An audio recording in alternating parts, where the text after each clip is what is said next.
You tap your card against a machine. A green light blinks. Approved. You didn't hand anyone an object. No coin, no bill, nothing you could drop on a table. Just a promise, moving through a wire. Here's the part nobody tells you in school.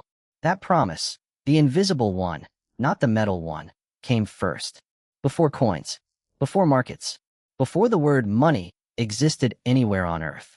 The story you were taught about how money was invented is backwards. Here's the version almost everyone learns. First, people bartered, a chicken for a sack of grain. Barter got clumsy, so someone invented coins. Coins got heavy, so someone invented credit. An economist named Adam Smith wrote this story down first, in 1776, in a book called The Wealth of Nations. Barter, then money, then credit. Smith's sequence became gospel. 2 centuries of economics, students memorized it as fact, not theory. Nobody checked. Almost none of it happened that way. In 1985, Cambridge anthropologist Caroline Humphrey went looking for it. A real society running on pure barter, no money anywhere in sight. She published her findings in the journal Man. Her conclusion: no one has ever documented a society founded on barter alone. Not one. Every primitive barter economy economists pointed to turned out to already have credit or debt running underneath it. So if it wasn't barter first, what was it? Debt. Go to southern Iraq, to the ruins of a city called Uruk, and you'll find clay tablets older than the pyramids. Archaeologist Denise Schmandt-Besserat traced their ancestry back even further to small clay tokens used across Mesopotamia as early as 8,000 years before our era. A cone-shaped token meant a measure of grain. A sphere meant a jar of oil. A cylinder meant an animal. For thousands of years, that's how a village kept track of who owed what. By around 3,200 BCE, in Uruk, those tokens became marks pressed into wet clay with a reed stylus. Cuneiform, the first writing system on Earth. And what were the very first things anyone ever wrote down? Not poems, not prayers, debts. Who owed the temple 3 sacks of barley? Who, picture it for a second. You are a temple scribe in Uruk. You kneel by the granary with a lump of wet clay in one hand. A farmer stands in front of you, empty sack over his shoulder, and you press the reed into the clay. 1 wedge for the grain, 1 mark for his name. You don't know it yet, but you're not just tracking alone. You're inventing accounting, inventing the ledger, inventing the idea that a promise can outlive the conversation that made it. That clay tablet will outlast you by 5,000 years. And this early credit wasn't polite. Economist Michael Hudson has spent decades studying these tablets, and what he found is unsettling. If you couldn't pay a debt in ancient Mesopotamia, you didn't lose a credit score. You lost your daughter, your son, sometimes yourself. Debt bondage, working off a loan with your own body, for years, sometimes for life. It spread so fast, and so far, that kings had to intervene. Not with charity, with a decree. Roughly once a generation, a new king would take the throne and declare what Sumerians called an andararum, a clean slate. Every ordinary person's debt, canceled. Overnight. Not kindness. Necessity. A society where everyone is enslaved to debt stops producing anything at all. One of the clearest records, King Ammi-Saduqa of Babylon, around 1646 BCE, issued an edict wiping out ordinary loans, while leaving commercial trade debts untouched. Imagine your mortgage vanishing by royal decree. Then imagine it happening again in 30 years. That was the rhythm. Debt, bondage, cancellation, repeat. Babylon wasn't alone in this. In Athens, around 594 BCE, the city was tearing itself apart. Small farmers chained by debt, some already sold into slavery for it. A statesman named Solon was handed emergency powers, and he did something drastic. He canceled the debts. Outright. The Greeks had a word for it. Sysakthia, the shaking off of burdens. 200 years later, Rome had the same problem and the same solution from a different direction. A law called the Lex Poetelia Papiria, passed around 326 BCE, outlawed debt bondage entirely. No more chaining a citizen for what he owed. 3 civilizations. 3 separate reckonings with the same discovery. Debt without a release valve doesn't build a society. It eats one. Here's the part almost nobody tells you.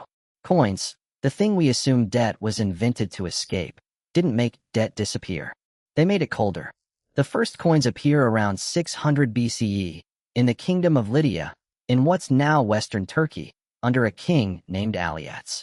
Lumps of electrum, stamped with a lion.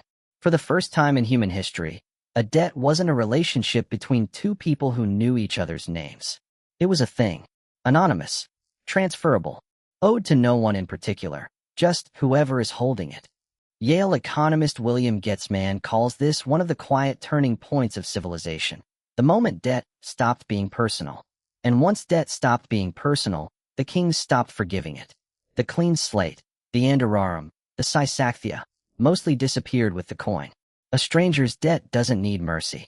It just needs collecting. So walk the timeline again, in order, the way it actually happened. Debt tablets in Uruk, 5,200 years ago. Royal debt cancellations across Mesopotamia, Athens, and Rome, for at least 2,000 years after that. Coins in Lydia, 2,600 years ago. Paper money in Tang Dynasty China, about 1,200 years ago. The plastic card in your wallet, about 70 years old. The tap-to-pay chip that just approved your coffee, about 15.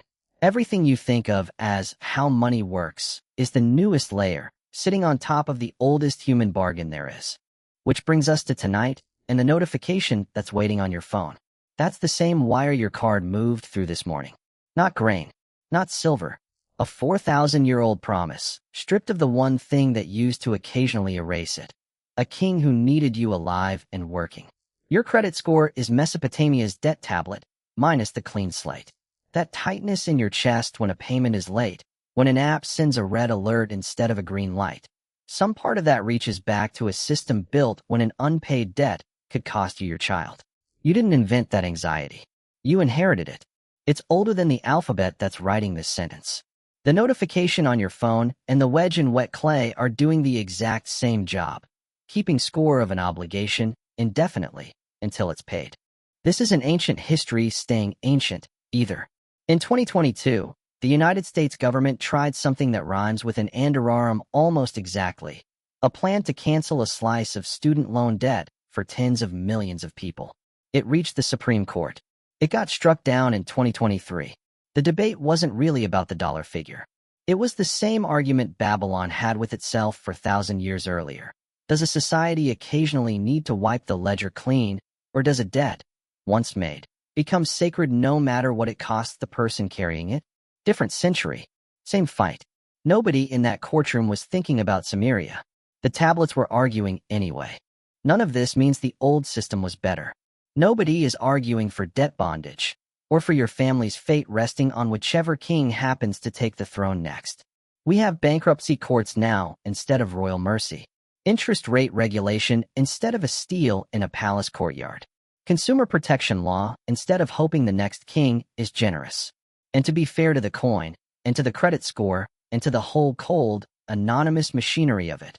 A stranger in Lydia in 600 BC, couldn't get a loan from another stranger 3 villages over. You can, right now, from your phone, in under a minute. That reach, that's the trade nobody in Uruk would have believed. But strip away the app. Strip away the plastic, the interest rate calculated to the decimal, the score updated while you sleep. What's left is the same object a farmer in Uruk carried out of the temple 5,000 years ago.